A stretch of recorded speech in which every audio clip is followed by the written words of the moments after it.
కాని మొదటి నుండి నేను ఒక గొప్ప డైరెక్టర్ని అవుతాను అని తనను తాను బలంగా నమ్మాడు. అతడికి తాను ఎంచుకున్న లక్ష్యంపైన స్పష్టమైన అవగాహన ఉంది.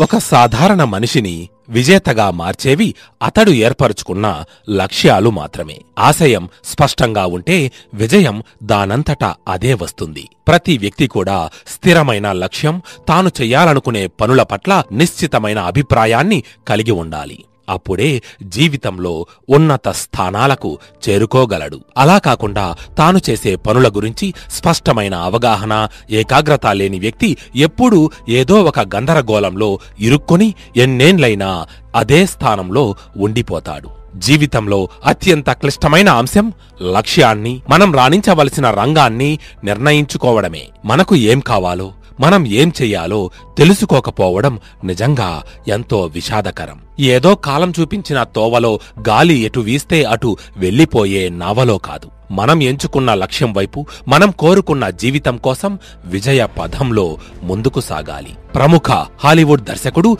స్పీల్బర్గ్ ఎవరి దగ్గరా దర్శకత్వ శాఖలో పనిచెయ్యలేదు. కాని మొదటి నుండి నేను ఒక గొప్ప డైరెక్టర్ని అవుతాను అని తనను తాను బలంగా నమ్మాడు. అతడికి తన జీవితంపైన, తాను ఎంచుకున్న లక్ష్యంపైన, చేస్తున్న పనిమీద స్పష్టమైన అవగాహన ఉంది.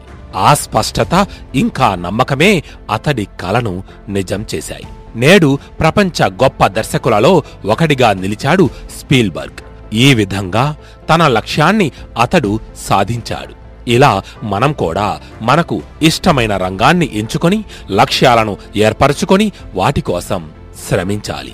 అబ్బో, అవన్నీ మన వల్ల కాదులే అని మనల్ని మనం తక్కువ అంచనా వేసుకోకూడదు. ఈ భూమి మీద పుట్టిన ప్రతి మనిషికి తాను అనుకున్నది చేసే స్వేచ్ఛ, విజయం సాధించే అర్హత తప్పక ఉన్నాయి. కాబట్టే సాకులు చెప్పకు, అవకాశాలను వెతుకు. నిజమైన ఆనందం మనకు సమయాన్ని వృధా చేసి సినిమాలకు, షికార్లకు తిరగడంలోనో లేదా పార్టీస్కి, పబ్స్కి వెళ్లి ఎంజాయ్ చెయ్యడంలోనో దొరకదు. మనం అనుకున్నది సాధించడంలో, మన తల్లిదండ్రులను, కుటుంబాన్ని సంతోషంగా చూసుకోవడంలో దొరుకుతుంది. కాబట్టి ఆలస్యం చెయ్యకు. ఇప్పుడే, ఈ క్షణమే నీకంటూ ఒక లక్ష్యాన్ని ఎంచుకోవడం మాత్రమే కాదు, దానికోసం పనిచెయ్యి. కష్టంతో కాదు, ఇష్టంతోనే. మిత్రమా, ఆఖరిగా ఒక్క మాట. ఇప్పటి నీ శ్రమకి, నీ కృషికి భవిష్యత్తు తలవంచి పాదాభివందనం చేస్తుంది. చెయ్యాలి కూడా. ఇది రాసిపెట్టుకో.